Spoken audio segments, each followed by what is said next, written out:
Guys. Um, I just started, so I'm not sure if this is working. If you can't hear me and you can see me, just say hi in the chat so that I know this live stream is working. Anyway, hello everyone. To those who are celebrating, should I say practicing Ramadan, happy fasting month.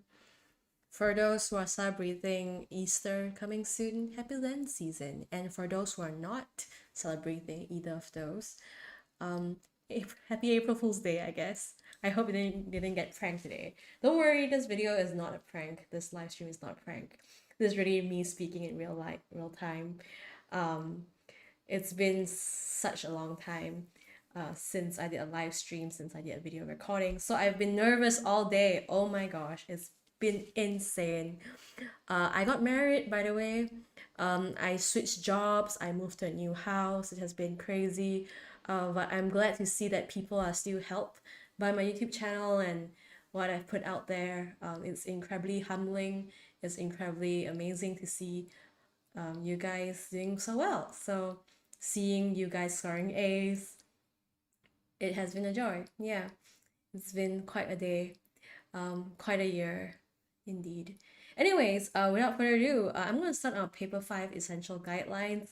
I did promise this video for a long time now. I couldn't find the time to edit or film, so I'm like, you know what?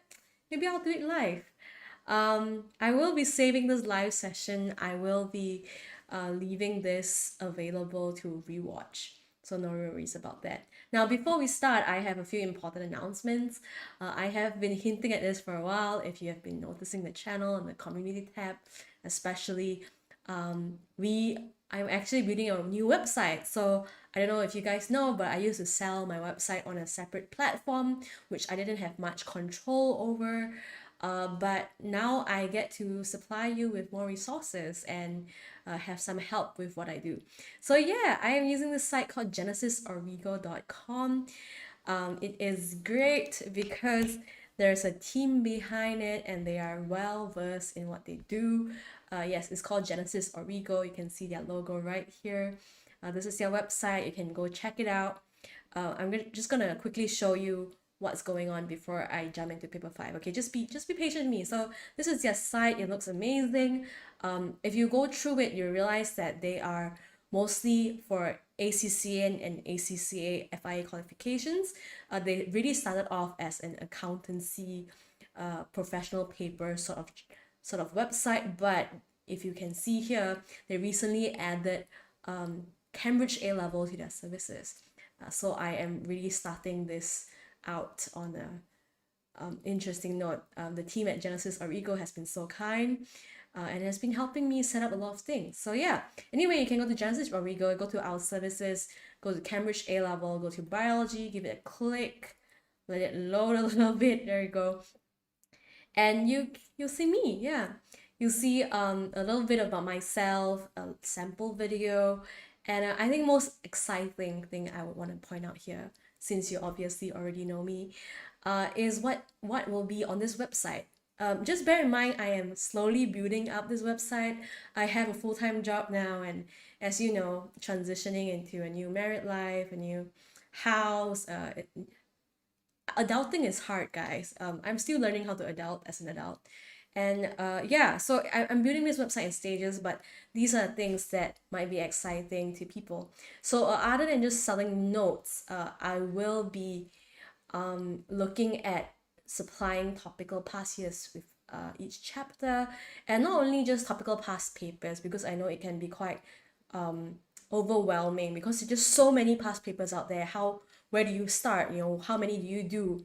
So I also come up with worksheets for each chapter on selected questions so that it's not so repetitive. It practices frequently examined questions.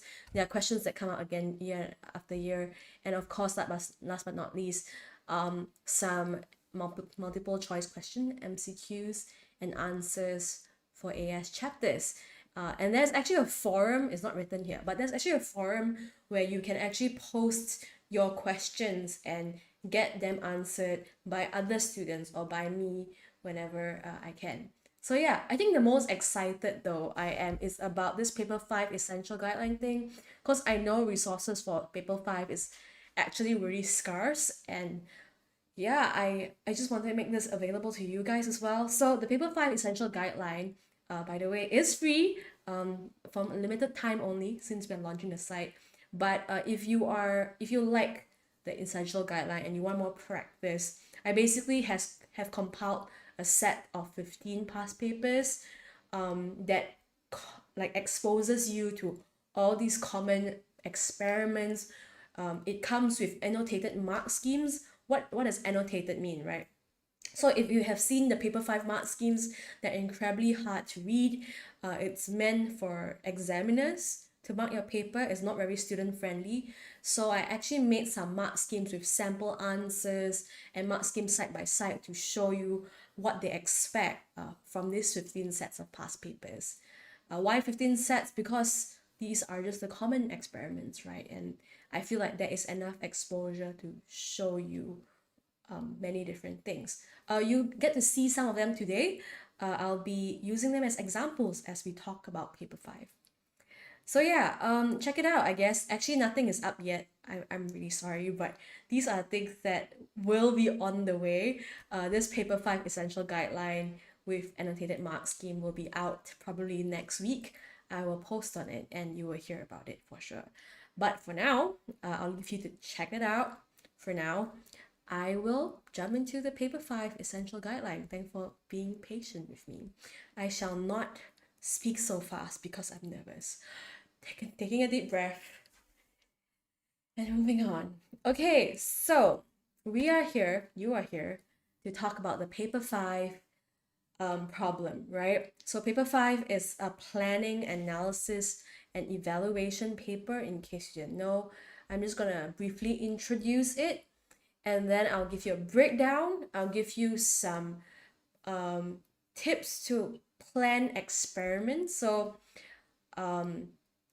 I'll talk about the details later.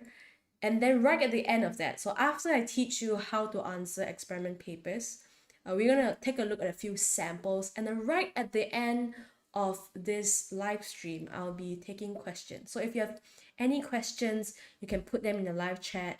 I'm trying to keep up, and you guys can spam however you want. I will look at it at the end of the video, okay?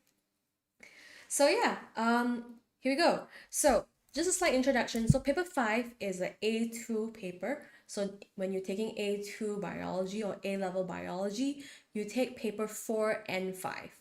And paper 4 is structured questions, 8 chapters, which is chapter 12 to chapter 19. And paper 5 is actually based on those chapters as well, but particularly focused at planning, analysis, and evaluation of scientific experiments in specific. So paper 3, in contrast to paper 3, which is an AS paper, paper 3 is where you do a lab and they give you instructions, right? They give you the data, you plot the graph. Now you have to plan your own experiment based on the information they give you. And you will also be given graphs. You can be given graphs, tables, and you will be asked to analyze those data to come to very reliable, scientifically sound conclusions. This is the breakdown of the paper. Okay, the paper is 30 marks. Okay, so 30 marks here. This is the breakdown of the paper. There are 2 sections. One is planning, and this is what we're going to be talking about today. Planning would take up about half the paper, around 14 to 16 marks. And the breakdown of the marks is approximately like this. It varies across different past papers, but it's somewhere in this proportion. 5 marks, not 5 minutes, to define the problem. So usually basic questions like, tell me the independent variable, the dependent variable, what are constant variables, the controlled variables used in this experiment, things like that. And then the bulk of this paper, this 10-mark question, it could be 8 to 10 marks, and it will be on methods. So this is our focus today. Other than this planning section, there's analysis, conclusions, and evaluation questions, which have to do with dealing with data. So this can include stats. So if there's stats in paper 5, it would come under this category. You can see it's quite an crazy portion as well. If you want to learn more about stats, I have some videos on them, and they are linked to the chapter's content. So you have to look through the A2 chapters and see which videos cover stats. But yes, that has been covered. There are videos on that already. Other than that is evaluation and conclusions, which I would be talking about in a separate video because it is quite complex in nature. It is a hard 7 marks to get, this evaluation and conclusions part, but not that bad once you get the understanding part. You get basic skills on how to analyze data. These tips are written in black and white as well in this paper 5 essential guideline that you can get for free, not by emailing me anymore. Don't email me, I have too many emails, but you can get this for free on genesisorigo.com. Genesis, like the Bible, the first book. Origo, like origins, but no, .com. Go there, go click on Cambridge A-Level Biology, sign up for an account, and this is yours for free. So yeah, with that done, let's start. So in general, whether it's planning, analysis, conclusions, or evaluation, whether it's data they're giving you or stats, you must always read and understand the questions first. One of the common mistakes students make is going straight to a question, like the mini sub-question, without reading a big paragraph in front. That's a bad idea. Always read and understand the questions first, and you find these few things. It will help you answer the planning question especially. So find the aim or hypothesis, the independent variable, the dependent variable, and the controlled variables. Okay, so what is the experiment for? What is it for? What are they testing? Why are they doing what they're doing? They usually give you some description. Independent variable, some people may have learned it as manipulated variable. So what are the parameters? What are the factors that they are changing, right? So is it the distance of the lamp from the plant, right? What are they changing? Dependent variable is what are you measuring? So I think some people learn this you're still in high school, in year 11 or like year 10 as responding variable. Now we use dependent variable in Cambridge A-levels, and this is basically what you measure. Okay, what are you measuring? What is the experiment measuring, and what is kept constant? Sometimes they won't tell you everything, but some information is always given so that you can plan your experiment. Okay, so in the planning portion, right, there's defining a problem. Like I mentioned just now, there are very basic questions. You should be able to do this. And it's related to these things, right? The aim, the independent variable, dependent variables, and control variables. Usually it's like a 1-2 mark thing. Just state, no explanation. Just be straight to the point.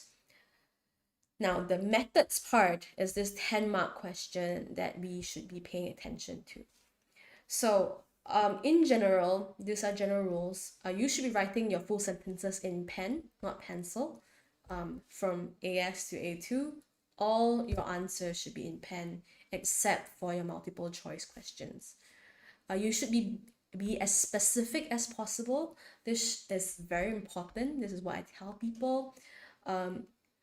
You can number your steps, by the way, but you cannot write in point form.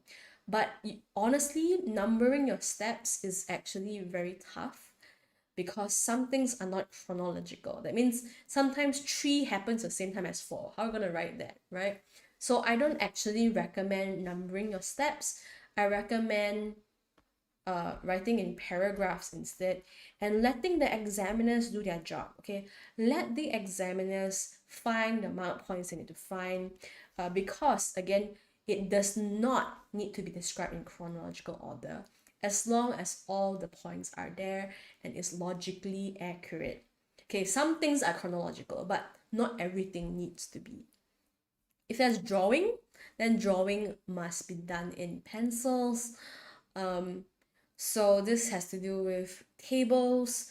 If you are drawing a graph, you're sketching a graph, then make sure it's in pencil. But honestly, there is very little drawing involved anyway. I'm going to teach you things that doesn't require drawing as much. But if you want to draw, you can. But please use a pencil so you can erase it. Okay, again, the most important rule here I want to highlight is actually this one, though, as we move forward. Be as specific as possible. I'm going to say this again. In paper 5, when you write your methods, be as specific as possible. I'm going to explain that as we move along. Okay, so now, what do you be specific about? So these are the 6 points you must include when you are writing your methods, okay? Now, I'm just going to go through them and then we're going to break it down into more detail. First is the independent variable. I know I've been saying independent variable a few times now, but there's a specific way they want to hear about it. So number 1 is the independent variable. Number 2 is a dependent variable.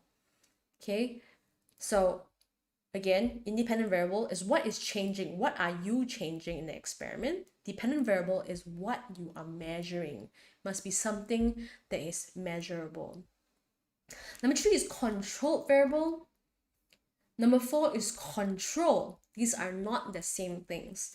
Controlled variables are something you keep constant.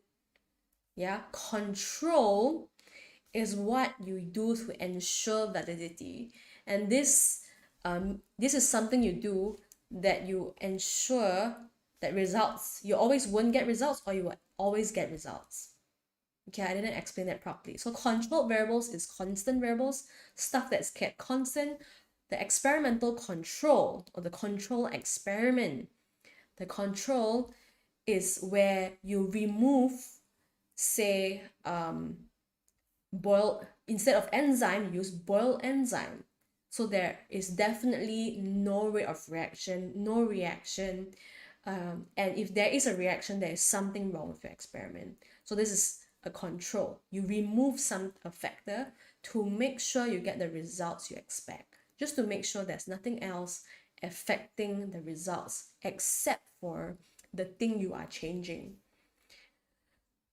You can also do the reverse. So you can have a positive control. Okay, so for petri dish and antibiotics kind of experiments, so you know, those with the petri dish, and then you have a bacteria growing on top, then you have this antibiotic disc, then you get zone of inhibition because the bacteria will not be able to grow around the antibiotic disc. So a control for this experiment would be having a petri dish but without this antibiotic disc inside. So the bacteria will definitely grow all over the plate and have no zones of inhibition. This is a positive control. This is what you want to get to make sure there's nothing else, again, affecting the growth of bacteria or inhibiting the growth of bacteria except for the antibiotics. So yeah, bear in mind it's different. I'm going to go through it again later on, okay?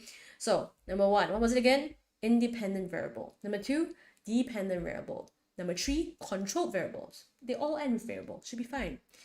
After controlled variables, you should be talking about the control. Number 5 is safety, right? There's a very particular way Cambridge wants you to write about safety. You don't just write, oh, a concern for safety would be a strong acid. No, you have to write the hazard. So what is it? Okay, that's a strong acid, right? Why is it dangerous? So, okay, it's a hazard. Why? It's corrosive. So what do? You wear gloves and goggles. This always has a mark, right? This is always 1 mark. I'm going to write it here, 1 mark. Last but not least, out of the 6 points, right? Number 1, again, independent variable. Number 2, dependent variable. Number 3, controlled variable. Number 4, control. Number 5, safety, right? And number 6 is to repeat. Again, this always has 1 mark. So if you fail everything, you should at least get these 2 marks out of the 10, okay? This is the fail safe. There's always 1 mark for this. Number one, this one, safety. Again, you need 3 things, but it's easy, right? 3 things of why it's dangerous.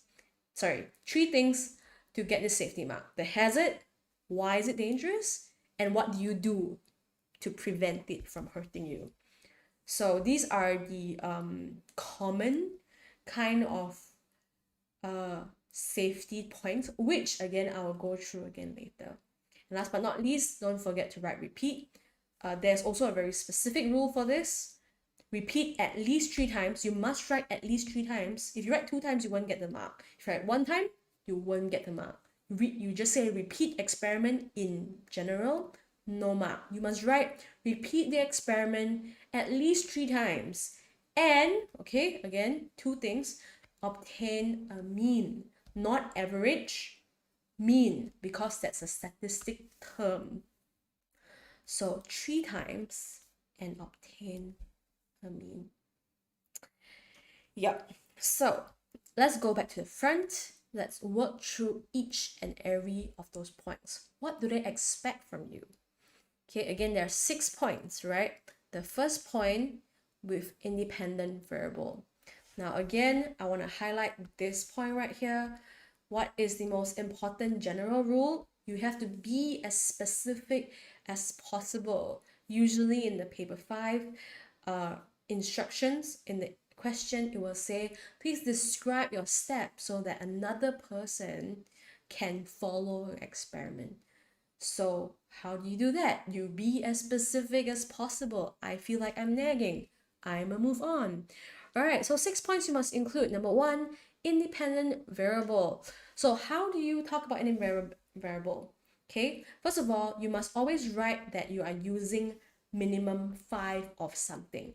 So for example, minimum 5 temperatures, minimum 5 different concentrations. With concentrations, make sure it's regular intervals apart.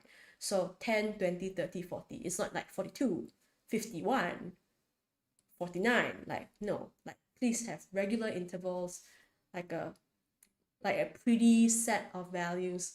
Just like paper 3. Okay, in paper 3, the concentrations are always really nice numbers. And it's the same here. So minimum 5 of that something. How are you going to set up these independent variables? So for example, if the independent variable you decide is going to be temperature, right? How are you going to set it up? Right? You are going to use a Bunsen burner. And maybe, or maybe, you're just going to say, well, I'm just going to use a thermostatically controlled water bath. No need Bunsen burner. Just a water bath that you can tweak the temperature and it's going to remain at the temperature for a while. I know that a lot of labs may not have that, but it's a lab equipment that is available. It is a real lab equipment and you can definitely write this. In fact, this is the most common mark points. Now, how about if it's what if it is concentrations? Okay, make sure that, okay, anyway, sorry, yeah, make sure you also write how you are going to set up that independent variable. So if it's concentrations, how are you going to make those 5 different concentrations? So you'll be saying things like, okay, prepare minimum 5 different concentrations of whatever by simple dilution or serial dilution. Okay. Usually this simple and serial dilution, in recent past years, I've realized that this is like a separate question from the 10 marks. Usually it's like a 2-mark question followed by an 8-mark question, and the dilution is like a separate question. I will show you how it may look like later, relax, later. Now, another thing you should be writing is also the values. Okay, realize it's not just minimum 5 independent variables, it's also minimum 5 different values. Oh man, I lost that tab. Oh, there you go. What does it mean? Okay, so let's say for independent variable is temperature again now. So you would want to write set up minimum 5 different temperatures. All right, and then in brackets, you just go like, for example, e.g., right, for example, 0, 10, okay, units matter, sorry, I forgot units, 0 degrees, 10 degrees, 30 degrees, 40 degrees, and 50 degrees. Is this 5 values? Yes, 1, 2, 3, 4, 5. So it's not just saying minimum 5 values, but stating what those values are. So it's the same for concentration. So minimum 5, say concentrations, right? Let's erase that. How that's going to sound like? So prepare minimum 5 different concentrations.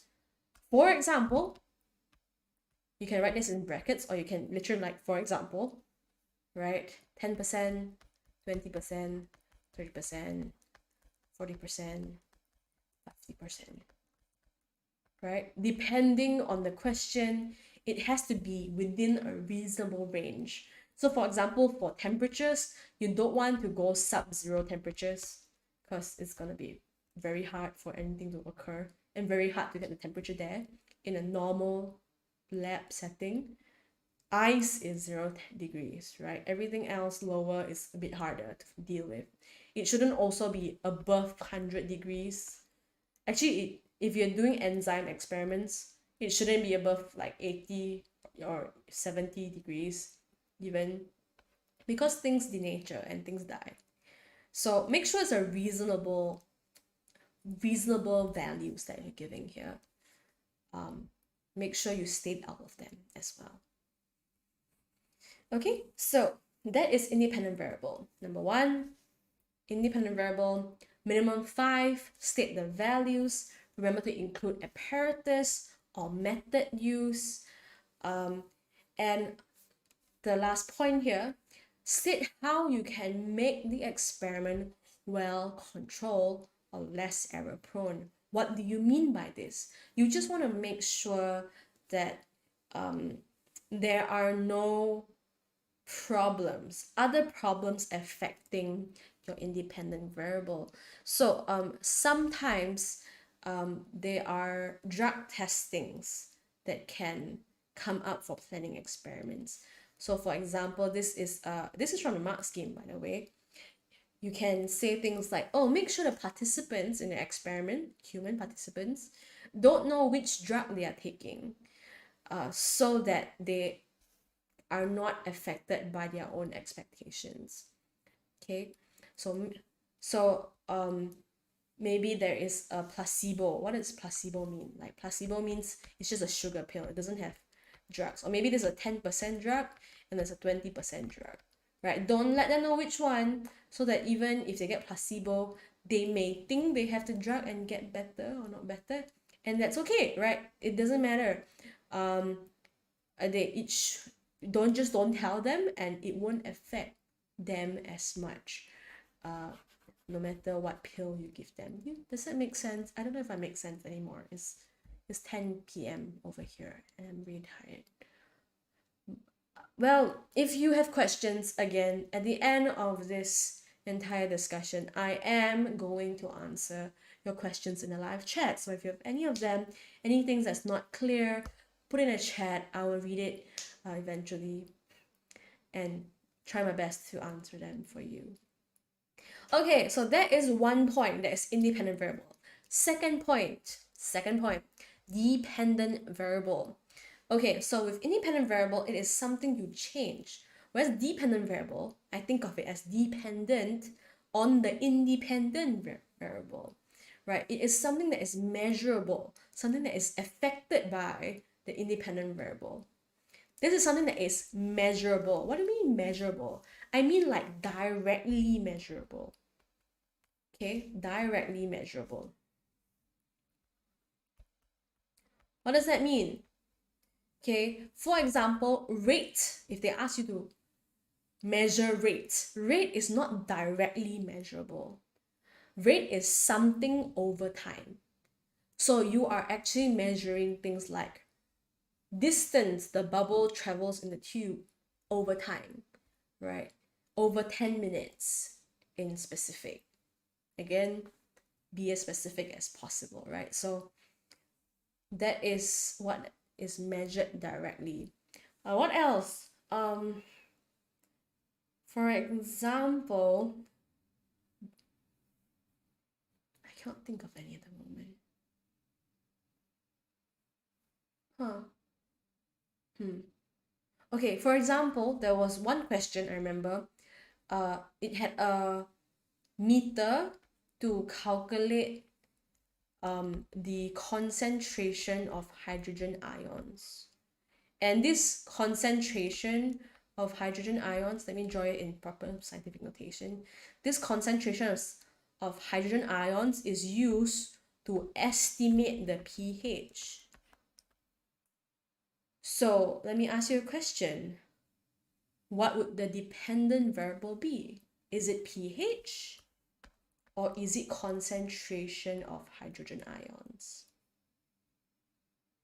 Okay, remember, the dependent variable must be directly measurable. Is pH directly measured? Is that pH meter? No, it was not, right? It was a meter, right? Some device that measured hydrogen ion concentration, right? And if they tell you that, if they spell that out to you in the question, right, then you should identify concentration of hydrogen ions as your dependent variable. Okay, this applies when they ask you like state the dependent variable questions as well. Write the thing that is directly measurable, not the thing that it's derived from it and calculated from it. So cannot, yeah? Okay, I have another example which is more relevant. Okay, there's this experiment which has to do with redox reactions, right? And it is where this this DCPIP solution is put into a tube and the time taken for it becomes clear is measured, right? But this actually measures the rate of photosynthesis. So very often people actually write instead of time, they write rate of photosynthesis. And this is wrong. You are not measuring the rate of photosynthesis directly. Okay, in this case, you are just measuring the time, directly measurable. You're measuring the time taken for this DCPIP solution, I'm sorry it's not a blue marker, to turn colorless. So time is your dependent variable, not the rate of photosynthesis. Rate of photosynthesis is derived from that directly measured variable. Okay, let's stick to this experiment for a while, where the DCPIP solution turns colorless because it's a redox indicator. It does a redox reaction to measure the rate of photosynthesis, right? So how are you going to measure this dependent variable? How do you measure time? So maybe you can say things, okay, you have to include apparatus again, right? Again, be specific as possible. So things like, okay, we're going to put a white card behind this test tube and with maybe an alphabet like M. And when we can clearly see that alphabet through the piece of paper, we take the time. So you are describing how you are going to measure this color change of blue to colorless. Okay, so you are measuring time taken, right? You are describing how, so you're going to put a white card behind with a letter, and when you can read the letter, you take the time. That's when you stop the time. Don't forget to use an apparatus. How do you measure time? Don't say watch, use a stopwatch. Your watch doesn't measure time, a stopwatch does.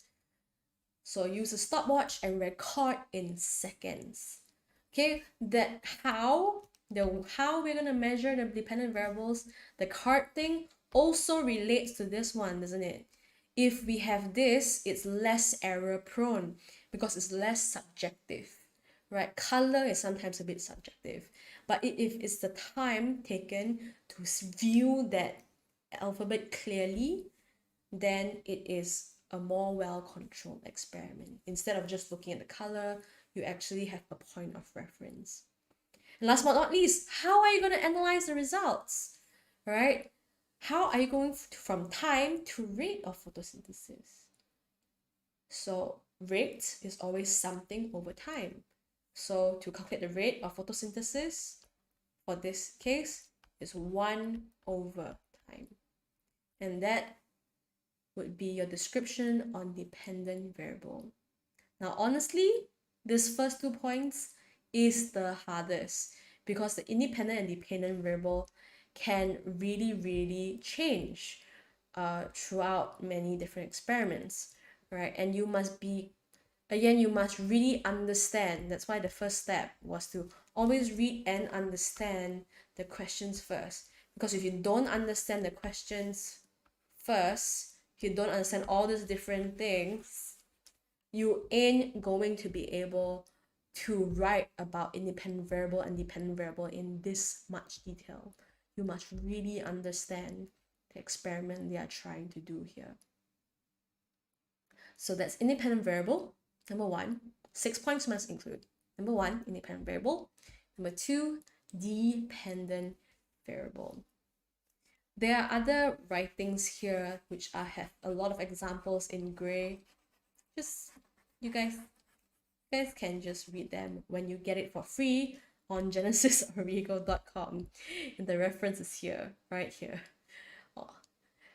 Okay, moving on to our third point, that is control variables. This is also actually really easy to get. This is actually like a confirm mark point. You should write minimum 3. So here usually there's 2 to 3 marks for control variables only, and these are the easiest to get. Why? It always has something to do with temperature, pH, volume of solution, things like that. And how do you keep it constant? These things you should be quite familiar with when it was in AS, right? If it's temperature, use a thermostatically controlled water bath. If it's pH, use a pH buffer to keep it constant. If it's volume, just state, measure 10 cm cube. Keep in 10 cm cube of DCPIP per test tube. Keep this volume of solution constant, right? So that should be easy. Just don't forget to state how. Again, the general rule is to be as specific as possible. So when it comes to controlled variables, a lot of students actually write things like, oh, keep the temperature, pH, and volume of solution the same. You won't get any marks. Why? Because you told me the constant variables, but you did not tell me how. It's all about the how. So, okay, keep temperature constant by using a thermostatically controlled water bath.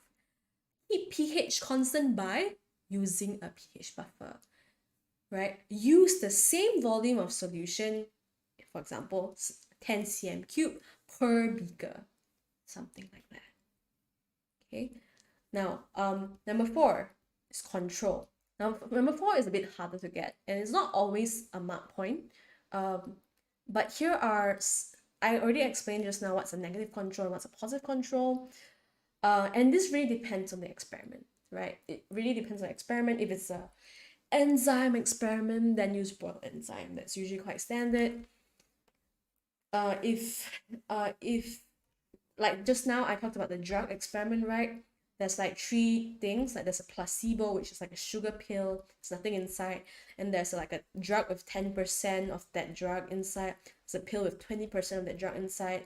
This placebo is actually a control, right? This placebo is a control. Why? Because people who take the placebo, which is just a sugar pill, right, should not have any results. So should have negative results. Therefore, it's a negative control. So yeah, it depends on the experiment. I think it comes with practice and exposure, but here are just some examples written out for you. We are at point 4. That's really fast. I've only been talking for like 10-15 minutes about this, and I'm already at point 4. Great, more time for examples later. Okay, number 1 again is independent variable, minimum 5, right? Whatever the independent variable is minimum 5 and state values, for example, 5 values. Remember to include their parameters. Number 2, dependent variable must be something that's directly measurable. Again, how? How are you going to do it? What's their parameters? How are you going to make sure there's less error, right? And how are you going to analyze results? This is only sometimes applicable, so don't worry about it. 1 and 2 is very dependent on the experiment. Try and stick to these rules, and maybe you can get on with 1 or 2 marks. The rest of the marks you want to get at controlled variables, where you have to get minimum 3. Don't forget to state how are you going to keep those variables up constant. And other than that, all right, other than controlled variables, this is an easy mark to score. You know what? Let me put the easy mark to score with the little smiley face. All right. Other than this, there's also safety. You have to, that's a very ugly smiley face, hang on. This is also a great mark to get. Okay, state the hazard, why it's dangerous, and precaution. This is always 1 mark, it's always there. So if it's enzymes or reagents, it has to be harmful to your skin or anything. So wear gloves and goggles. UV light is a mutation, so wear gloves and goggles. Electrical appliances, if you're looking at electrodes or some meters, then there's a danger of electrocution, right? Wear rubber gloves, not touch front hand. Oh, and if it's a field experiment, so it is an experiment like the mark release and recapture technique, right? Those random sampling things in the field, so like in a random park or at the beach, right? Those field experiments, usually this is the mark points. There could be pollen out there, there's insect bites out there, so there's potential for allergies. So wear masks and protective clothing. Now there's one interesting point here when it comes to human experiments. You gotta make sure that they are aware of their health risks, get consent before testing, and allow test subjects to stop if they feel unwell. This is just ethics when it comes to human experiments, and sometimes it can be a safety mark as well. Now, what if you cannot think about any safety, like maybe you are just dealing with one plant and water, right? How do you then write a safety precaution? Realize that glass is not here and breakage is not here, because that is just human stupidity. It's not really a hazard. It's just humans that is the hazard. So there's no glass, so you cannot think of a safety hazard. You can actually write, this is an allowed thing. It is a low risk experiment. This is an allowed point, but I do not recommend it. This is your last resort. This is why it's not in black and white in my document. If you cannot think of anything, like absolutely nothing on this list can do it, you can write, this is a low risk experiment, full stop. And if it really is a low risk experiment, they will give you that safety mark.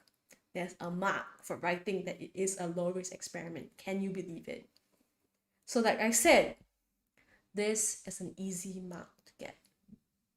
Another easy mark to get is this last one here, which I talked about briefly just now, which is the repeat step. You should get this mark, right? Repeat the experiment at least 3 times. Again, it must be minimum 3 times. At least minimum 3 times. And obtain a mean. You need both. You need both of this to get 1 mark. Okay, do not use the word average. I've seen mark schemes that reject the word average. Use mean, as it is a statistic term. Use mean. And you can add behind just to make sure you're safe, to remove anomalies. I've seen this phrase in mark schemes as well. But usually writing minimum 3 times and take a mean is good enough. This entire sentence is just making sure you get that 1 mark sentence. I highly recommend it. So yeah, what are the marks that are easiest to get, right? Out of that 10 marks of planning experiments, right? 1, repeat. 1, safety experiment. 2 to 3 marks here, controlled variables. That's 5 marks already. 5 out of 10 is in your hands. You should get at least 5 marks out of this 10-mark question. Now the rest of the 5 marks is a little bit of luck because some questions can be really hard, but some of technique, like this minimum 5 values thing, right? If you just state it, even if you don't know what the experiment is about, if you just state those 10 values and identify the independent variable correctly, have the right units, don't forget the units, that is a guaranteed 1 mark. So that's 6 marks out of 10 already. And then the rest is a little bit of luck. Okay, it's a little bit of luck, it's a little bit of skill and trying to understand.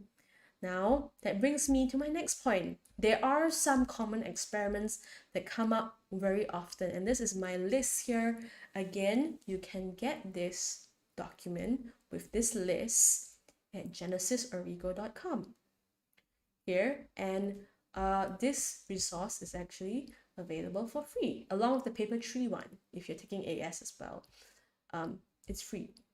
Just go get it. Don't email me. I don't have time to reply a lot of emails, okay? And I'll take very, very long. Just go to the website, register for account, and get it yourself, okay? Anyway, this is my list of common experiments in the Paper 5 Essential Guideline.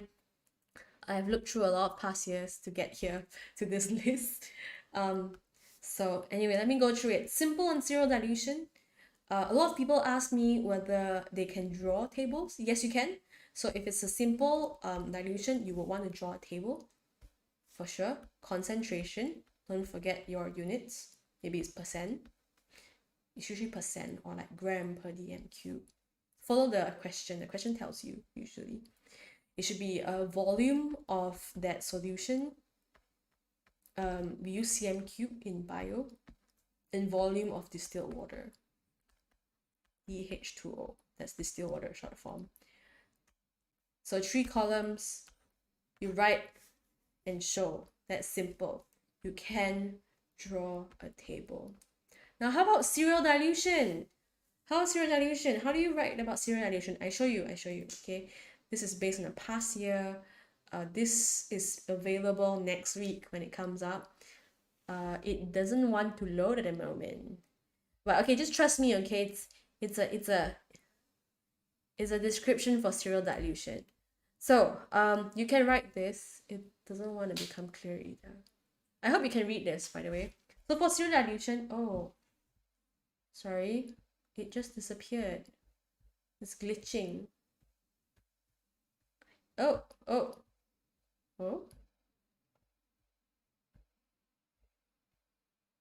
It doesn't like me today. It has mood swings.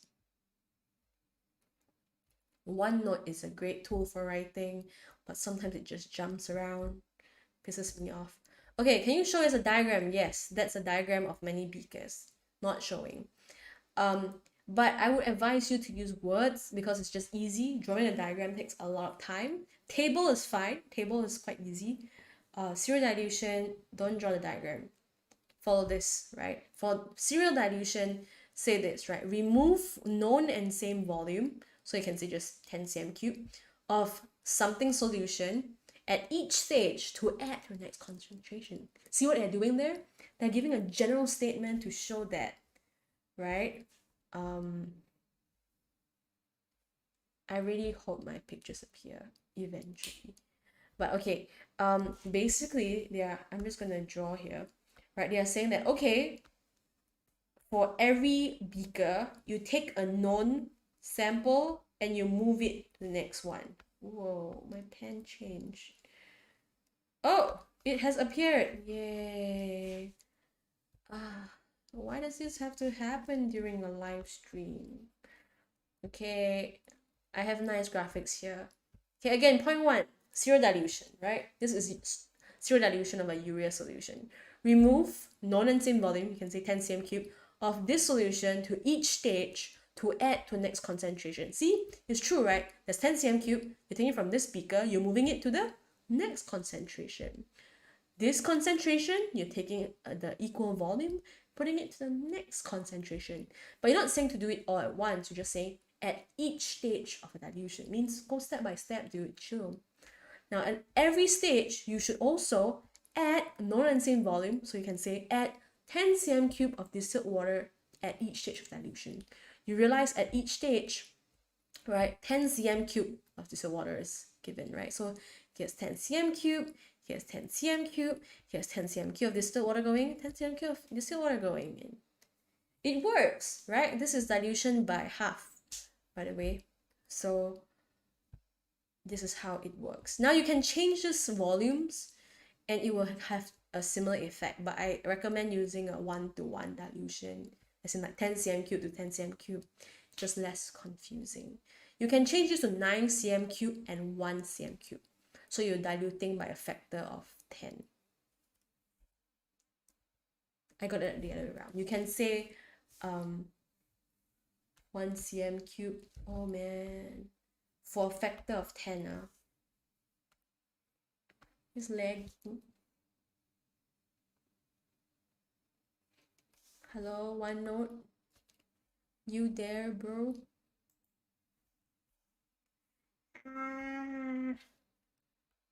It's only when something important it lags up extra bad. Okay, anyways, I wrote 1. This is /1, right? 10 cm cube to 10 cm cube is dilution by half.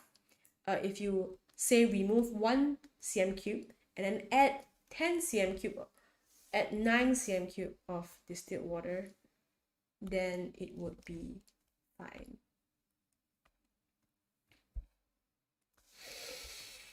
Okay, OneNote is coming back to me. Okay. 1 cm cube, 9 cm cube.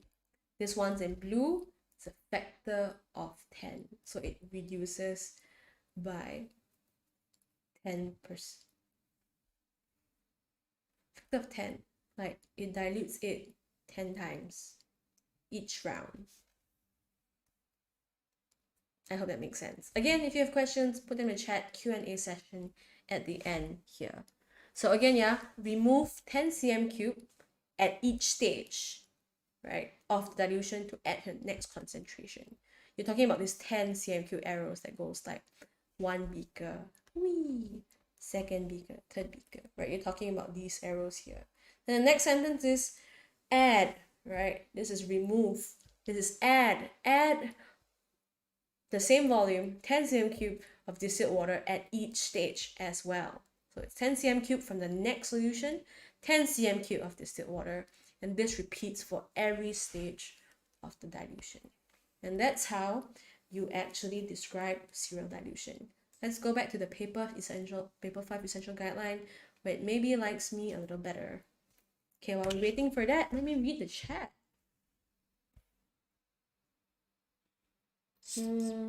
B1 February March 2023.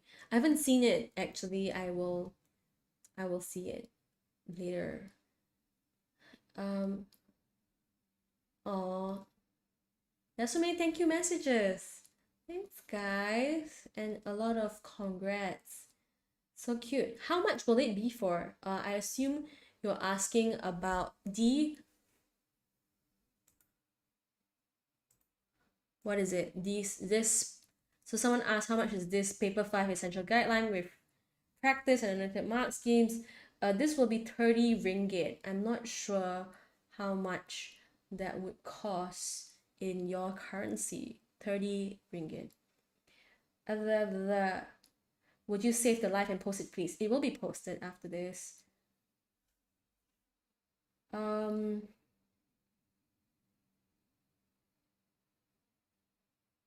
Miss, do we have specimen for 2023? No, I don't know yet. I haven't found it. I haven't seen it.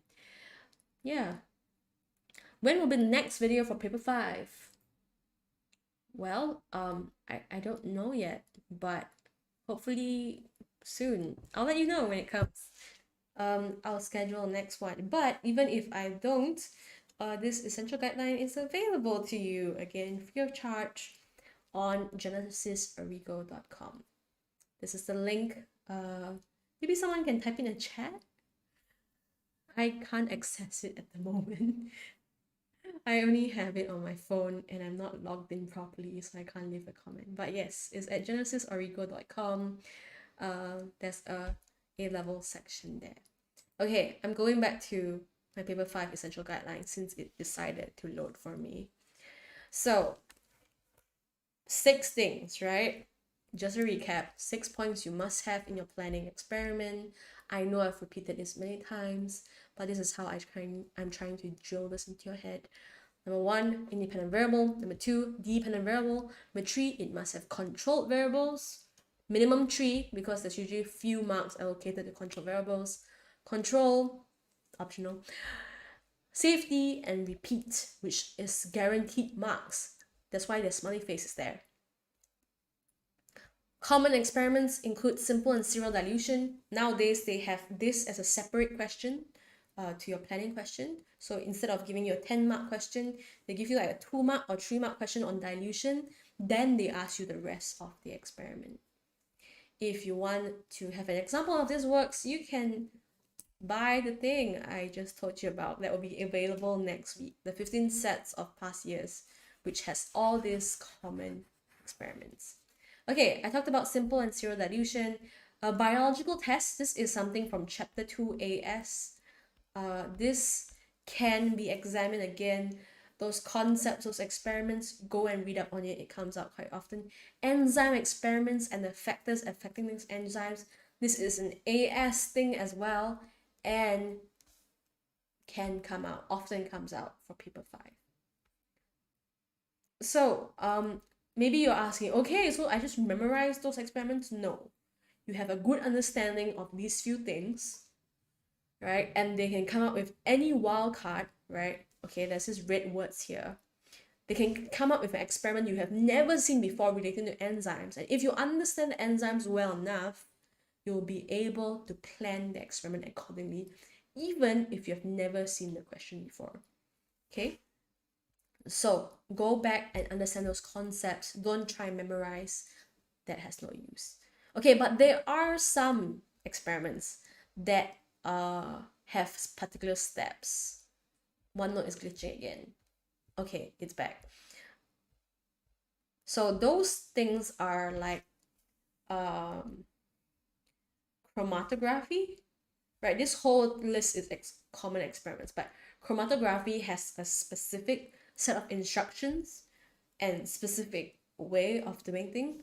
They do expect you to know all these 3 experiments, like all these experiments, this 4 that I skipped over. They do expect you to be able to understand what is for and know what they're trying to get at, but there's no like specific methods, like specific steps you must do to get it right. Like it's usually quite general, like respirometer has to do with movement of the speed of a bubble. Potometer as well, potometer is for transpiration. Also looking at the distance a bubble moves. Redox indicators has to do with color changing, blue to colorless, usually to measure rate of respiration or rate of photosynthesis, right? So that's redox indicators. Chromatography, however, has very specific rules. Random sampling, line and belt transects, and the mark release and recapture technique. These few have specific points that have to be in your answer. There is not enough time, personally, my time, for me to go through each one of this today. But what you can do is you can go hunt for paper 5 with these questions in yellow especially, and mark down the points, because those are set points. Like they are, you cannot wing them on the spot. You cannot come up with them on the spot. They are set procedures of how to do things. Alternatively, you can wait a week and I'll give you the whole set of practice. This is the list at the side: respirometer, redox indicators, enzymes, serial dilution, respirometer, right? There's chi-square practice, there's t-test practice, there's Pearson's linear correlation, as well as Spearman's correlation somewhere in the list. So yeah, you can wait for that come out. Hopefully, I'm getting it launched by Monday or Tuesday. By the end of next week, it should be out already. So yeah, these are some experiments, special procedures you have to remember. Yes, especially the yellow ones, you cannot wing them on the spot. Okay, Again, disclaimer, this is a list of common experiments, so they can definitely describe to you an experiment you have never seen before. Like the one I talked to you about, the drug thing I've been talking about. So they are testing drugs, right? A drug of 10%, drug of 20%, and there's a placebo. So placebo 10%, 20% for a drug experiment. You've never seen an experiment or you don't know what the drug does, but it does not matter. As long as you understand how the experiment works, as long as you remember these 6 points, they usually give you enough data. Okay, especially with something you are not familiar with, they give you enough data to write out what is the independent variable, how many should I set up, what is the dependent variable. You should be able to identify it from the question. What is the control variables? This is something you can hypothesize about, even though they don't give it to you. Safety and repeat is a guaranteed mark if you do it right. So it doesn't matter if they give you an experiment you've never seen before, as long as you're able to identify the variables, identify the aim, you understand the question, you know the 6 things you have to include, and you're specific with those 6 things, you will be okay. Okay, and worst case scenario, if you do blank out and you have no idea what's going on, there are half of the marks you can save up here. The control variables, usually quite easy to guess. Safety, don't forget, hazard, why, and precaution is needed to obtain 1 mark. And the repeat point, minimum 3 times repeating and obtain a mean, and that will be a guaranteed mark point. So that is 5 marks in your graphs straight away, even without understanding the question. Of course, I don't recommend you to give up, okay? Even if you don't know what it's talking about, just write, okay? Again, it does not need to be in chronological order necessarily, as long as all the points are there, okay? It doesn't like me right now. My computer, my OneNote, it's insane. Yeah, I just wanted to show you a sample answer. This is a student group that was my previous students. You can see here that it is not very in chronological order. Okay, this is about comparing the rates of respiration between germinating seed, insect larva, and algae living in water. And what they use is a respirometer, so just like something like this, and then there'll be a bubble that moves across time. Okay, so the independent variable is type of organism, so you're just comparing the rate of respiration between 3 things. And dependent variable is not volume, it is the distance of volume traveled in the tube. So it's not an air bubble, it's the water. You can see the water level right here, and it will move in as the organism respires. The carbon dioxide expelled will be absorbed, while the oxygen sucked in will actually move the water inwards. So that's the experiment, right? You get the independent dependent variable. You can see in this answer that it may not need to be in chronological order. So let's go through the 6 points and let's talk about it a little bit. Okay, first of all, the independent variable here is germinating seeds, insect larvae, and single-celled green algae. These are different types of organisms. How do you incorporate the idea of 5 things? Incorporating 5 different things. And the answer is you don't, right? You stick to what you have here, right? There's no way we can say minimum 5 germinating seeds of 0 to 10%. No, I'll just ignore it. So it's just, well, this is the aim. Don't worry. So how are we going to measure it? Okay, so it's not enough just to measure the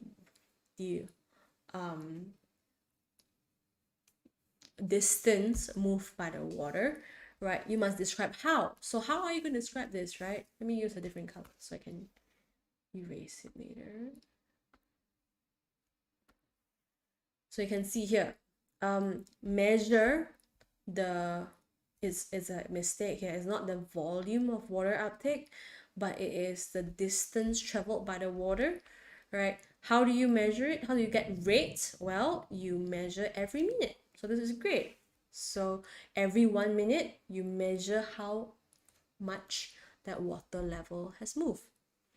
Okay, this person also wrote record values in a table, plot and a graph. There was no marks for that.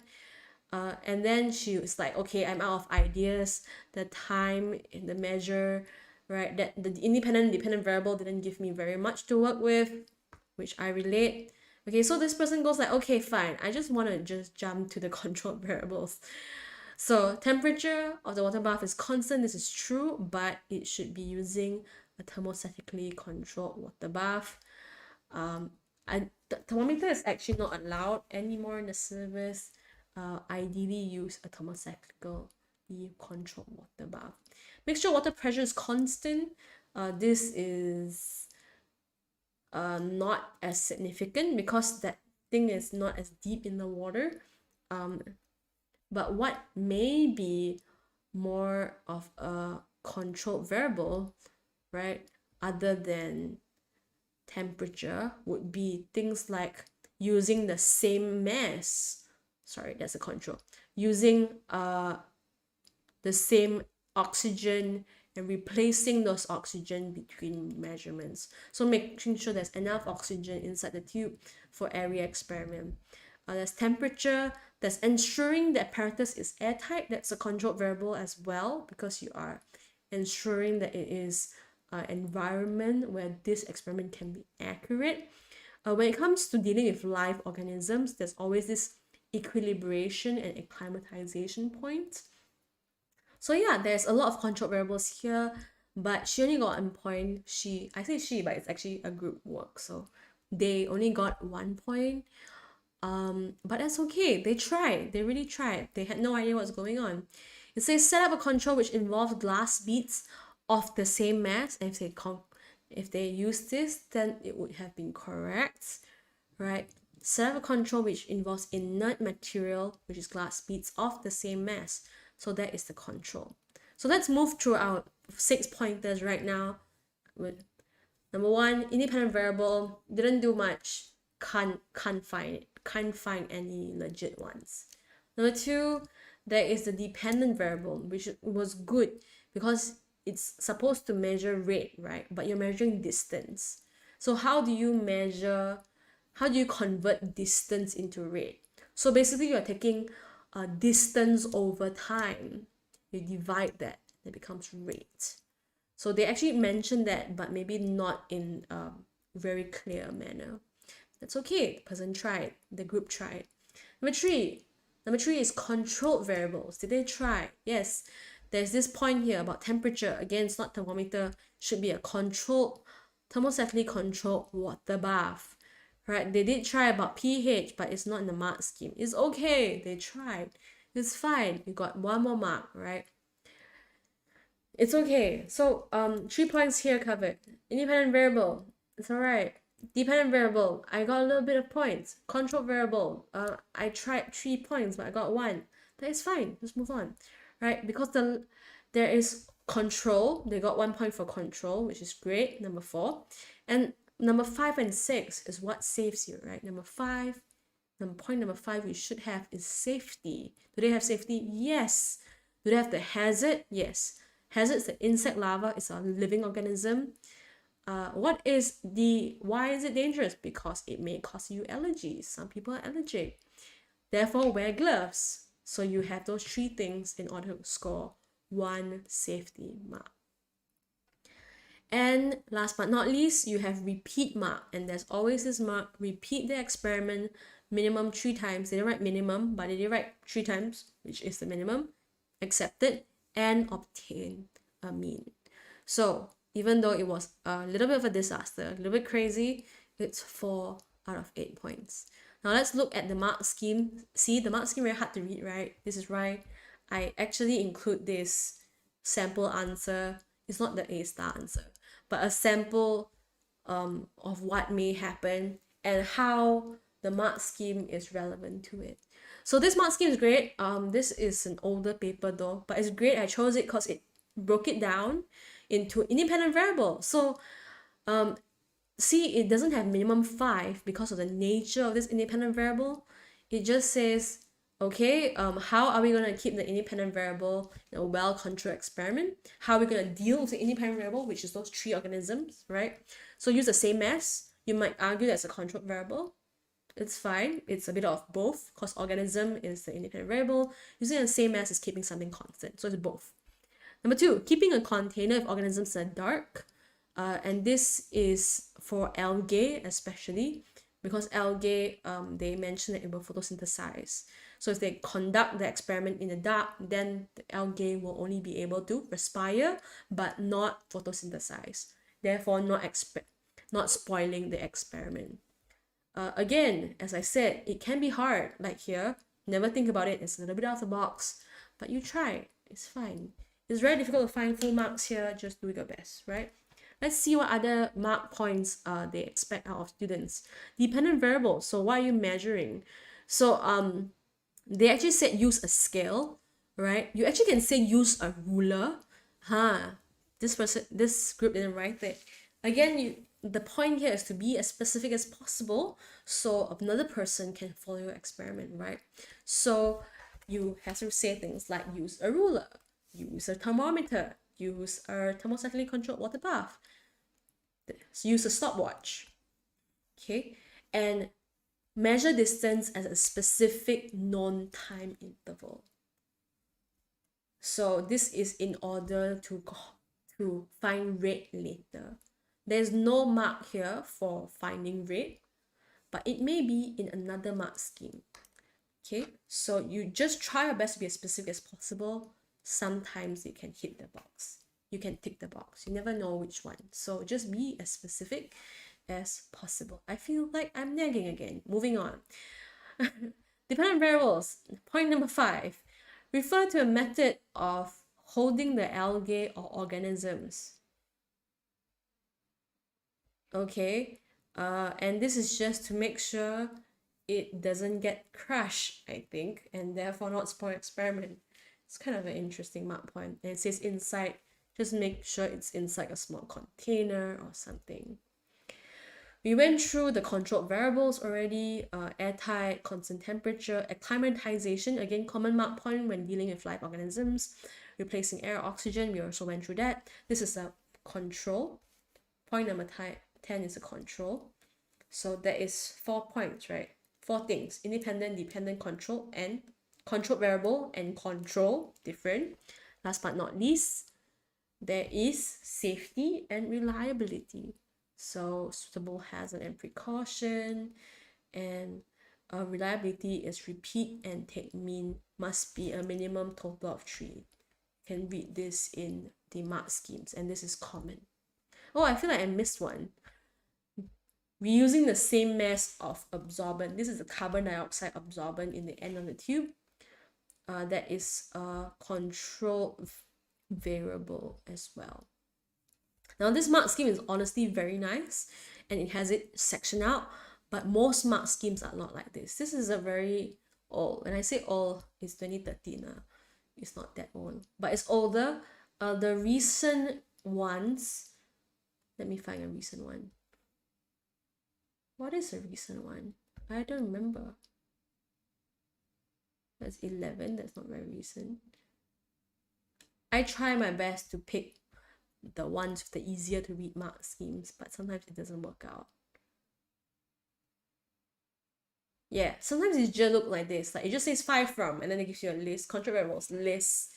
And what I do in the annotated mark scheme version is that I label them for you. So okay, when they want this point, they're really talking about the independent variable. So label IV. DV is dependent variable. CV is controlled variable. So I label it so that you can understand what are they looking for in the answer. Okay, so I'm closing up here.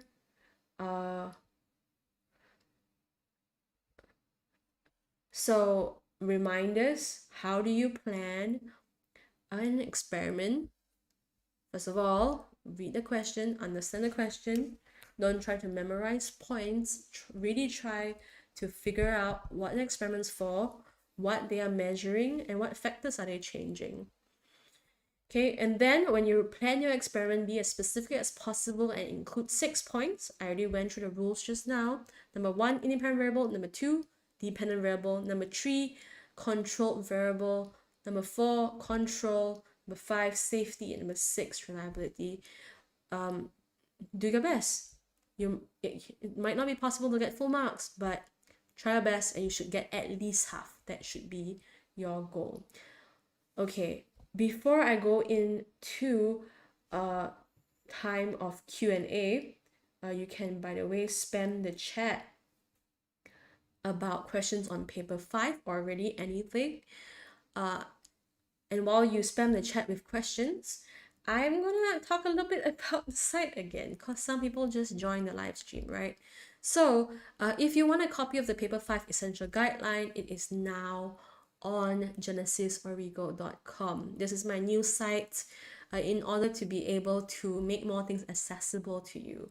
My previous site was very limited and I'm very limited, but Genesis Origo has a great team of people that's helping me out, and honestly they are angels so far. And I'll be selling notes on there, and I'll be releasing in stages, chapter by chapter guides. Videos are on there as well without ads, unlike YouTube. There will be MCQ and past papers that are relevant. There are forums for each chapter. There will be past papers. There will be worksheets as well that are tailored. So you don't need to do so many past years, right? I designed worksheets to cover all the learning outcomes and all the common questions for you as well. Now, if you want this paper 5 essential guideline, again, you can get it for free just by signing up at genesisorigo.com. Look up the Cambridge A-level section, register. This is how the site looks like, by the way. Let me show you. I meant to show you. Okay. This is my account. Once you sign up, you'll be able to see something like this. Then you can enroll. They call it paper at the moment, but it really is just like subject. So you can click register. I've already registered using my other email. But once you click register, you should be able to see all the different kind of courses they do provide. Mine is Cambridge A-level biology, right on the second row in the middle. And there's no notes on sale just yet. We're really setting it up in stages. The AS and A2 bundle that was on my previous site will be migrated here as well in stages. Hopefully by next week it'll be up. Just stay tuned to my community page. Subscribe so you get notified when it comes out. Okay, so you have to register. You need a documentation for this. It could be an ID, college ID, your school ID, passport identification card. This is just to make sure you are actually a student and not a bot, and not a teacher as well. So this is really just for students. So you can upload your document there, and then you will be able to click on these. It is RM0, so it's free. Just click on it. Register paper or register free trial, both works because it is a free resource. Register paper is recommended because if you register free trial, you only have access for like a limited amount of days. Register paper and you will have it for a year. You have access to it for a year. So yeah, that's how Genesis Origo looks like. I'm excited to roll more things out in stages. Stay tuned for more announcements of that. Right now, we'll cut to questions on the live chat. So, Miss, will they be able to watch later? Yes. Yes. Do we have specimen for 2023? I don't know. I need to find out as well. How much should we aim to get a paper 5, like safe zone out of 30? So I don't know if you know how marks are calculated in AS and A2, but basically they calculate it combining your AS and A2 mark. For A2, paper 4 is 100 marks and paper 5 is 30 marks. Honestly, the threshold for A is not that high. It's not like 80%. Like usually in Malaysia, 80% is A, but it's bell curve in A levels. So I would recommend, I forgot the exact numbers. Maybe I'll post it soon. But yeah, I would recommend you try to aim to get 20, at least 20 out of 30 marks. So anything above 20 for paper 5 is great. Okay, the one that you will lose mark at the most, right? The hardest to gain marks would be this part, okay? So 5 marks on methods easy get, but you may lose 5 marks here. You define a problem, you shouldn't get it wrong because it's just like simple state questions. Independent variable, what is it? Dependent variable, what is it? You know, things like that.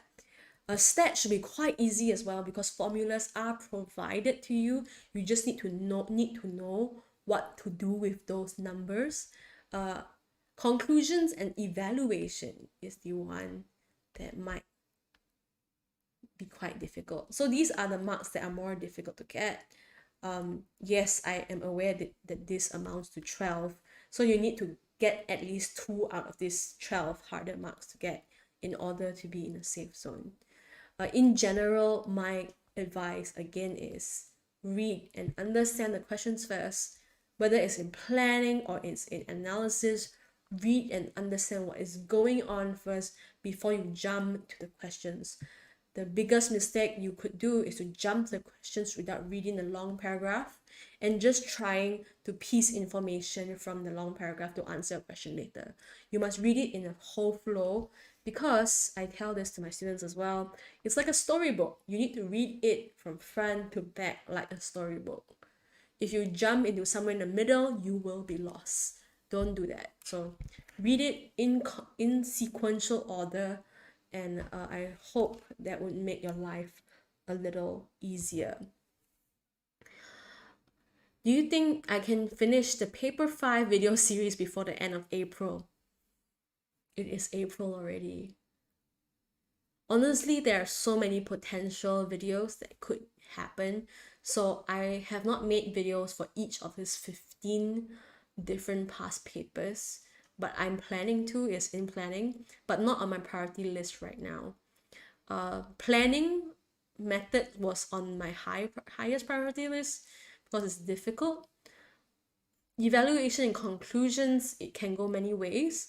But what I can promise you that would be out at the end of April would be the not stats, because stats already have videos, so would be the last sections of my paper 5 essential guideline, which talks about how to describe a graph and how to describe data and tables, just general tips to evaluate tables and graphs, if that makes sense, describing them as well as explaining them and comparing them. Stats, math skills required, I don't think I can go through every single one by the end of April. So just graphs and data. So maybe just one more video before the end of April. So Miss, from mathematical questions do we need to answer in 3SF? Well, 3SF is safe. I tell my students two minimum significant figures. They usually accept a range of answers. So 3 significant figures is fine. Oh no, actually I don't say 3 significant figures. I tell my students 2 decimal places. 2 decimal places. Usually, again, the mark scheme does allow for a range of answers though. Will you be able to access the site even if you're not from Malaysia? Yes, you will. There is an option to pay in USD or using a foreign credit card, like not a non-Malaysian credit card or debit card as well. So you'll still be able to access the site, don't worry. Which stats equation should we memorize since they aren't given, or are they all given? Okay, so in stats, you're talking about the 4 different stats tests. They will all be given. All these formulas for this test are given. However, there is some that you need to memorize And I also have it here. So I list down a list of math skills required, and I write them, memorize all the formulas stated here. These are the formulas you need to know. Miss, do we need to write in full sentences and not in point form in paper 4 too? Yes, yes. In paper 5, in paper 4, you should be answering in full sentences and not point form. They will still mark if you wrote in point form. It's not like against the rule per se. But the thing is this, I realize when people do write in point form, they are not specific as possible. In paper 4, right? In paper 5 is about describing the experiment as specific as possible. But in paper 4 is describing the stuff you memorize as detailed as possible, as long as possible. So if you're writing in point form, it's very likely that you are not describing the details and you will lose marks for not describing the details. Miss, is it ever possible to score 30 over 30 in P5? I have never had a student, even the best ones, score 30 out of 30 in P5. Even if they are great at analysis, they always lose mark as methods because some experiments and some mark schemes are a little bit insane and they're a little bit out of the box. So it's a little bit of luck, right? A lot of skill, but when it comes to methods, a little bit of luck. So is it possible? I don't think so, girl, unless you're really, really, really, really lucky. Yep.